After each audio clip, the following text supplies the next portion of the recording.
Okay. So I'm going to talk about standard Rayleigh-Bénard convection, in particular about the scaling of steady states. But in doing so, I'm going to say something that is hopefully a little bit scandalous, maybe, about turbulent flow. So I'm talking here about regular Rayleigh-Bénard convection. The top boundary is cold, the bottom boundary is hot. In the middle, there's a layer of fluid described by the Boussinesq equations, dimensionalized like so. The dimensionless control parameters are the Prandtl number and the Rayleigh number. The Rayleigh number, which is proportional to the temperature difference between the boundaries. The larger the Rayleigh number, the more turbulent the flow. And in particular, what is of interest is what happens when the Rayleigh number becomes large. So if you do a numerical simulation of this, you will find here the rotation is just for show, that the cold fluid is sinking from the top, the hot fluid is rising from the bottom. And this is at a Rayleigh number of 10 to the 8, which might sound like a big number, but in this business, it turns out that it is apparently not nearly large enough to see large Rayleigh number asymptotic behavior. So there remain a lot of open questions about how various quantities scale as the Rayleigh number becomes asymptotically large. The biggest quantity that people like to focus on, as we've heard about already today, is the Nusselt number.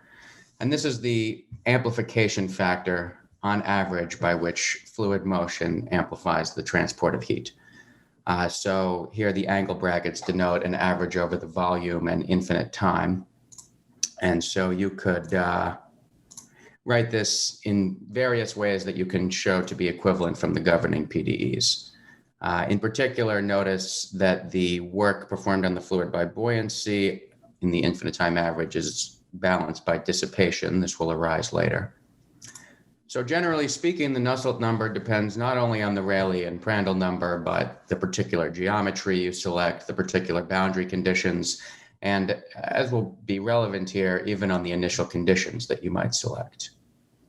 I don't want to have to consider all these things, so let's fix the geometry to be horizontally periodic in either a 2D or 3D flow, except when I'll show experimental data, which you have to have solid sidewalls. Let's fix the boundary conditions in a standard way to be fixed temperature at the top and bottom and no slip boundary conditions. I'm even going to fix the Prandtl number for my own convenience to be 1. All right, so now we just have Nusselt depending on Rayleigh and maybe on your selection of the initial conditions. So I think without question, the biggest uncertainty in this whole field of study in the turbulent regime is what is the scaling of the Nusselt number as Rayleigh goes to infinity. Now, forget about the initial conditions for a minute. Suppose we have a proper way of fixing them. So we're talking about some sort of preferred turbulent state. Okay, regarding the initial conditions, you might think, let's just talk about the turbulent state. But in this case, it's not so simple because at least in 2D, there's well-demonstrated existence of multiple locally attracting states, multi-stability. For instance, if you start with an initial condition with 6 convection rolls, you'll see 6 convection rolls apparently forever. If you put 8 convection rolls in your initial condition, that's what you'll see apparently forever. This is studied in detail, for instance, in this recent paper by Wang et al. In the case of stress-free boundaries, even stranger things can happen. You can, for instance, if you start with an initial condition with a mean flow, this mean flow will persist apparently forever. The top and the bottom states here are only differing in their initial conditions, right? So we maybe have to be a little bit careful, but supposing you could pick your initial conditions in a reasonable way, as Basile mentioned this morning, you have 2 main predictions. You have the classical scaling prediction where Nusselt goes like Rayleigh to the 1/3 asymptotically, proposed in the 1950s by scaling arguments of Priestley and Malkus. This is frequently observed in experimental data. Typically, if you do a fit to your data and look at the local scaling exponent, you see something closer to maybe 0.28 at moderate Rayleigh number, 10 to the 5, 10 to the 6. But as your Rayleigh number ramps up further, 10 to the 10, 10 to the 11, this will increase to 0.31, maybe 0.33. All right, so certainly this is observed in data. The question is it observed asymptotically as Rayleigh goes to infinity? All right, the other prediction would be the ultimate, so-called ultimate scaling, where the exponent is 1/2. proposed originally by Spiegel and then with logarithmic corrections by Craiknen. This has never been observed reproducibly, except maybe with rough boundaries, as I think John Wetlaufer will discuss later this week. But even then, it's not clear that it's the asymptotic behavior. What has been observed to suggest that this might even be true?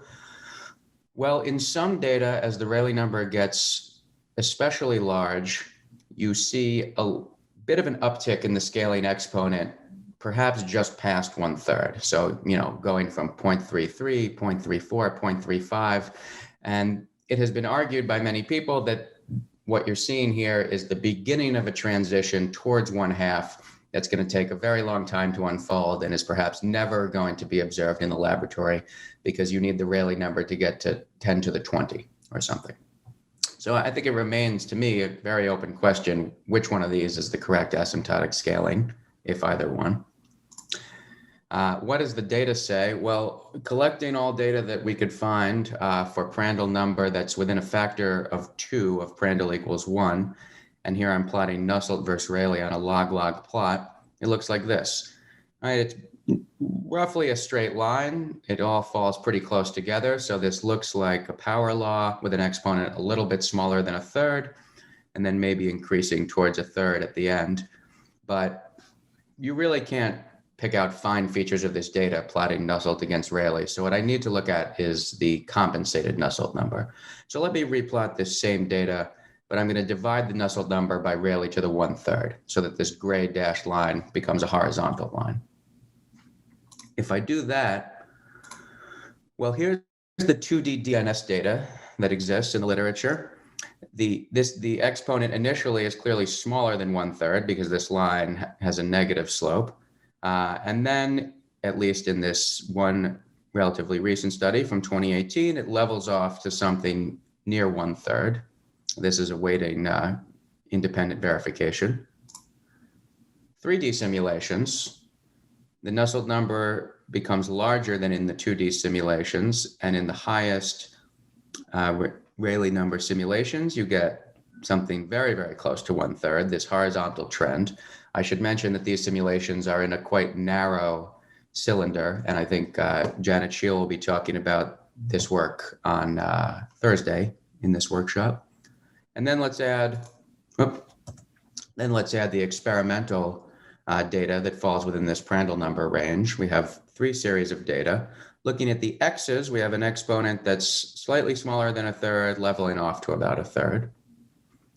Looking at the purple stars, we have basically 1/3, and then a small uptick at the end. And a lot has been made of this small uptick, not just on the basis of the Nusselt number, where you can see it's a pretty modest effect, but there's also some accompanying changes in other flow characteristics like the Reynolds number that have led people to argue that this is the beginning of a transition towards 1/2. But as you can see, it's a small range of Rayleigh number in which this data exists. And then there are these pluses. Now, it might look like these pluses are showing a really dramatic transition, but I would mention that this data so far has not been reproducible, and also that because this is a laboratory experiment, that the Prandtl number is changing fairly quickly along this data. And I've chopped it off at the point where they estimate the Prandtl number to be 2, but it's possible, this is a difficult quantity to estimate. It could be exceeding 2. So I'm not an experimentalist, but I think the jury is out on whether this can be reproduced. Okay, but what can be said mathematically about this question? Well, you have this pesky issue of different initial conditions, but suppose you're only interested in attracting states. You could reasonably ask about the minimum Nusselt number overall attracting states or the maximum overall attracting states. And of course, if there's a unique attracting state, these values are the same. Right? These 2 quantities are too difficult to study directly, but naturally you could say, let me not worry about stability and let me just think of all PDE solutions. So let me expand the set that I'm minimizing or maximizing over.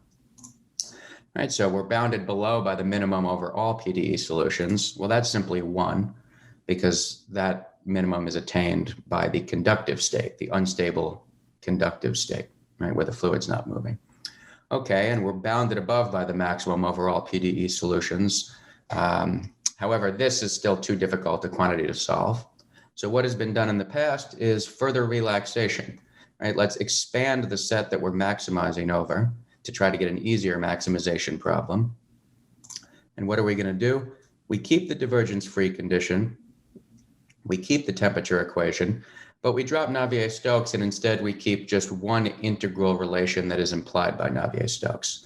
And this is exactly the constraint set that Ian was talking about if you imagine you're related to his Peclet number in this way. And what Ian showed, although he didn't, I think, describe his implications in exactly these terms, is that this maximum is at least as large as Rayleigh to the 1/2 with logarithmic corrections. At the same time, by further relaxation, you get rid of the temperature equation and just include two integral balances implied by the temperature equation. And this amounts to what people have been mentioning, which is called the background method. So this quantity scales like Rayleigh to the 1/2, possibly with log corrections. But the maxima that are really of interest to us are, well, we especially would like to know the maximum over physically realizable states, but we would even settle for knowing the maximum over PDE solutions, even if they were unstable, steady, or time periodic states. Neither one of these quantities is known, and people have been trying for decades to sort of come up with a different variational relaxation to get a better upper bound, where the exponent is perhaps smaller than 1/2. This has proved to be a difficult problem, so I'd like to suggest a different complementary way of approaching this mathematically. So here's a possibility.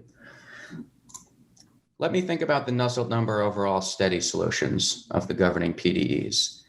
This is also obviously a lower bound on the max over all solutions. The relative magnitudes of the max over attractors and the max over steady solutions is not clear a priori, because these are just two different subsets of all possible PDE solutions. And the results that I'm going to show you in the second part of this talk suggest two possibilities. One, I think that this quantity shows classical scaling, and I'm going to show you what I think is pretty convincing computational evidence of that. The second possibility is less certain, but I'm going to suggest that this might be true. At least, I don't think there is any compelling counterexample to this in the available data. And I would point out that if this is true, if the maximizers among all solutions are the steady states and they really do scale as I claim, then of course the turbulent state cannot display ultimate scaling. And I will point out that this equality is what happened in Basille's talk this morning. He showed you that steady states have quicker growth of Nusselt number than the turbulent flow, but that was for a variant of convection where there was internal heating and cooling. Okay, so I want to compute this. What are these steady states that I'm talking about? Well, there's all sorts of steady states. So the simplest one is the conductive state, where the Nusselt number just remains at 1. And then let's suppose we're in a fixed domain. So the horizontal period of the domain is 2, the height is 1. The first thing that bifurcates off is a branch of steady states with 2 convection rolls, but there's all sorts of other bifurcations with branches with 4 rolls, 6 rolls, a 2x2 array of rolls. Any grid of rolls will eventually bifurcate. And you have other steady states that come in secondary, tertiary bifurcations. However, I really only have to think of these simplest steady rolls, the ones that span the domain vertically. So we're just talking about a pair of rolls, and all I have to tell you is how wide they are. And those are my candidates for the maximizers of the Nusselt number among steady rolls. And all of these branches, as I'll show you in a minute, appear to ultimately have an asymptotic scaling of Rayleigh to the 1/4. So where am I getting Rayleigh to the 1/3? Well, which rolls are maximizing changes as the Rayleigh number changes. First, it's these rolls, then it's the narrower rolls, then it's the even narrower rolls. So it's natural to just say a pair of rolls is going to have width gamma. Imagine I'm in an infinite domain that can admit any gamma. Let me simply maximize the Nusselt number over gamma for my steady rolls at each Rayleigh number. Then can I get that exponent of 1/3? Okay, and if you do this, these are computations by Baole Wen, at, for example, Rayleigh 10 to the 9, and you plot the Nusselt number of your steady rolls. Now, these are dynamically unstable states. So this is computed by a Newton iteration kind of method. Each of these green triangles corresponds to a computation of steady rolls with a different width. I'm plotting here against wave number, the inverse of the width of the rolls. So when the width of the rolls is 2 times the layer height, you get a Nusselt number of less than 60. If Baole keeps computing with narrower and narrower, the Nusselt number keeps rising until you reach the global maximum of the rolls at this Rayleigh Prandtl number. And I'm going to call this optimal width gamma star, and then it starts dropping. And it's natural to ask, how does the Nusselt number depend on the Rayleigh number for, let's say, gamma equals 2 fixed versus for the optimal gamma star? Now, gamma star gets narrower and narrower as the Rayleigh number increases, meaning this peak is moving up and left. So at this point, I should say that this entire idea of looking at the rolls, searching among the rolls for the ones whose width maximizes heat transport was initiated in these 2 papers, Wolef et al. And Sondak et al. From 2015. And they found some interesting things. They performed their computations up to Rayleigh as large as 10 to the 9, at least at a few Prandtl numbers. And they found that in order to maximize the Nusselt number, you wanted your rolls to be getting narrower, roughly like Rayleigh to the -1/5. And if you do this over their range of Rayleigh numbers, between, I think it was 10 to the 7 and 10 to the 9, you're able to achieve Nusselt number going roughly like 0.31, which is something that is basically identical to the measured exponent in a lot of turbulent experiments at this range of Rayleigh numbers. And not only is the exponent similar, but the values themselves are similar to what you find in turbulence. Okay, but as we have found by extending these computations, Rayleigh up to 10 to the 9 turns out to not quite be getting to the emergence of asymptotic behavior, although it's close to it. So what I'm going to show you is the extension of these computations that are in this preprint by Baole Wen, Charlie Doering, and myself. Baole has extended these up to Rayleigh 10 to the 14. He finds the same scaling even more cleanly, that you basically want the rolls to be getting narrower like Rayleigh to the -1/5.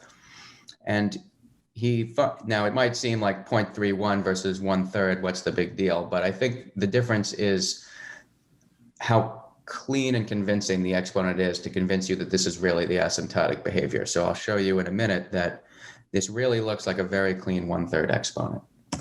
Okay, so here are the results of Baole's computations of steady rolls. Again, this is a compensated plot, so a flat line, a horizontal line, is Rayleigh to the 1/3. Rolls with a fixed aspect ratio of gamma equals 2. Clearly, the growth is less than 1/3. I'm claiming that it's asymptotically 1/4.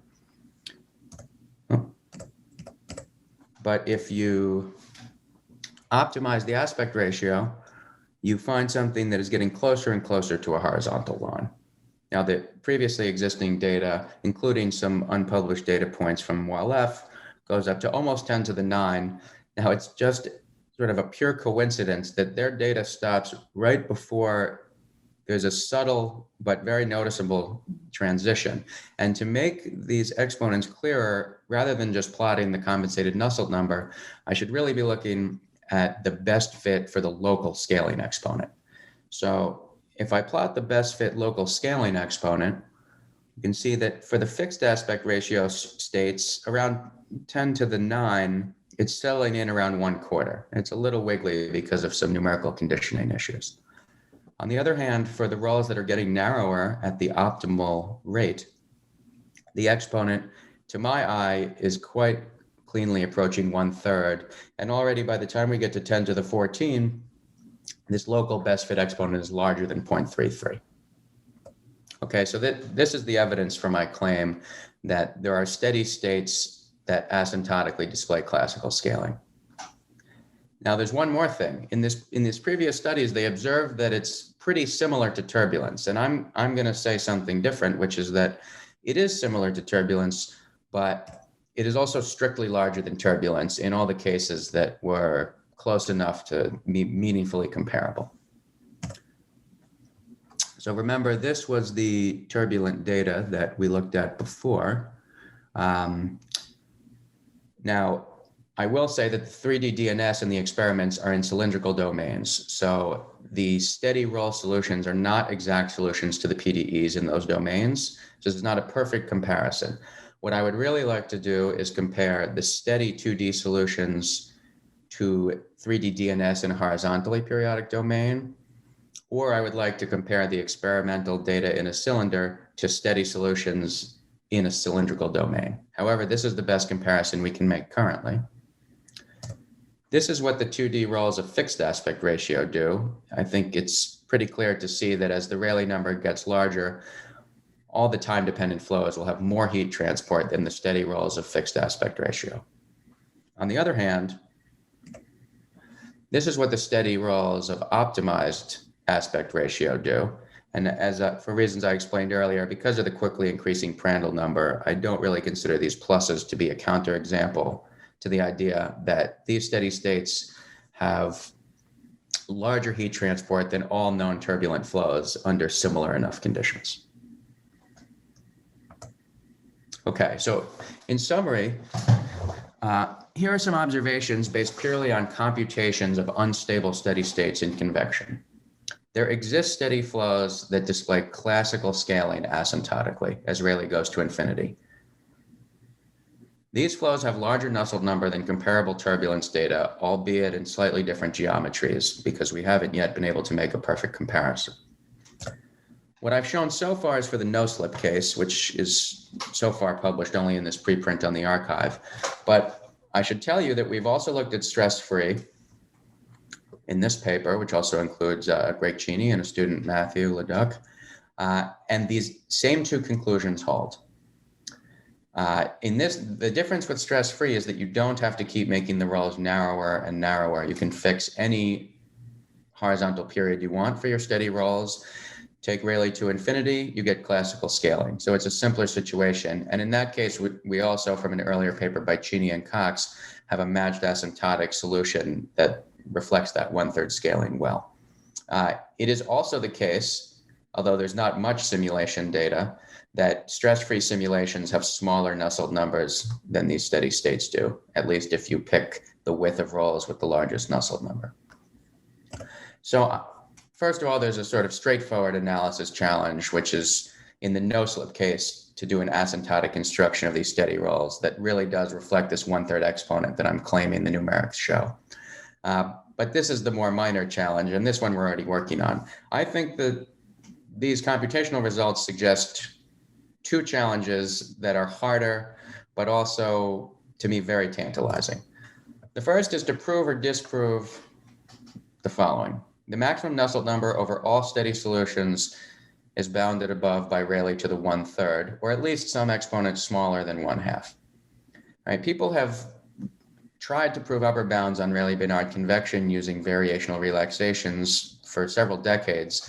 And the only time they've been able to get exponents smaller than 1/2 is if you're 2D stress-free or if you're taking the Prandtl number asymptotically large. But to my knowledge, this has not really been trying to exploit the assumption that the flows themselves are time independent. So perhaps that could be used to do better, even in a 3D no-slip scenario. Second, and I'm less confident that this is true, but prove or disprove the idea that the maximum Nusselt number over all stable and unstable PDE solutions is in fact attained by a steady solution. Now, obviously, if both of these statements turn out to be true, then it is impossible for turbulent convection to attain ultimate scaling asymptotically. And if you prove that mathematically, I think it would be one of the greatest examples of mathematicians being able to surprise physicists with a theorem. I'll stop there. Thank you.